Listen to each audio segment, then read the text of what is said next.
आईचे चरणी लीन होते. आदरणीय भारत नानांना स्मरून तमाम मायबाप जनतेला वंदन करते. खऱ्या अर्थानं मी पहिल्याच दिवशी सांगितलं होतं की हा विजय कुठं एकट्या प्रणिता भालकेचा नाही तर तमाम पंढरपूरकरांचा आहे.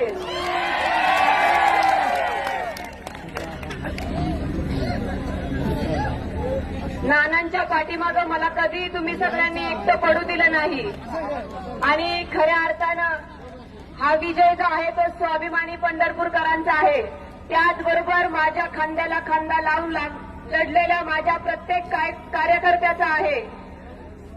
त्याचबरोबर पंढरपूर शहर असू द्या, ग्रामीण असू द्या, मंगळवेढा शहर असू द्या, ग्रामीण असू द्या, पंढरपूरच्या कवटोळीच्या पासून ते मंगळवेढ्याच्या पडोतरवाडीच्या टोकापर्यंत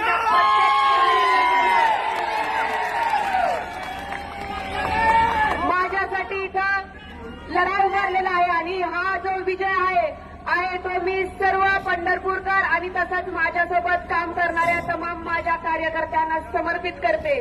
आदरणीय नानांना समर्पित करते. नानावर प्रेम करणाऱ्या प्रत्येक वडीलधारी माणसाला माझ्यावर विश्वास ठेवून कुठेतरी समोर न येता सुद्धा माझ्या पाठीवरती भक्कमपणे आशीर्वादाचा हात ठेवणाऱ्या प्रत्येक ज्ञात अज्ञात व्यक्तीला हा माझा विजय समर्पित करते. आणि उद्यापासून तुमची लेक म्हणून, तुमची सेवक म्हणून 24 तास तुमच्या सेवेसाठी मी सक्षम आहे हा शब्द मी तुम्हाला देते.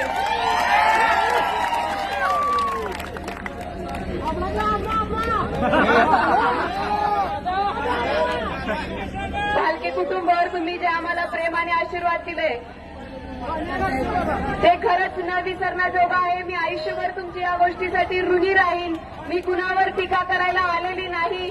मी अर्ज भरल्याच्या दिवशी पण मी सांगितलं होतं की जे माझ्यासोबत निवडून येतील ते पण माझेच आहेत आणि जे समोरनं निवडून येतील त्यांच्या सोबत राहून पंढरपूरच्या विकासासाठी, तुमच्या सर्वांच्या सेवेसाठी आम्ही तीर्थक्षेत्र विकास आघाडीचे सर्व पदाधिकारी तसेच उमेदवार तुमच्या सेवेसाठी सदैव तत्पर राहू हा शब्द मी तुम्हाला देते. आणि परत एकदा तुमची लेख म्हणून तुमच्या पदराखाली मला घेतल्याबद्दल मी तुमचे आभार व्यक्त करते. आणि परत एकदा हा विजय आपल्या सर्वांचा आहे तर तुम्हा सगळ्यांना देखील मी या विजयाच्या शुभेच्छा देते आणि थांबते.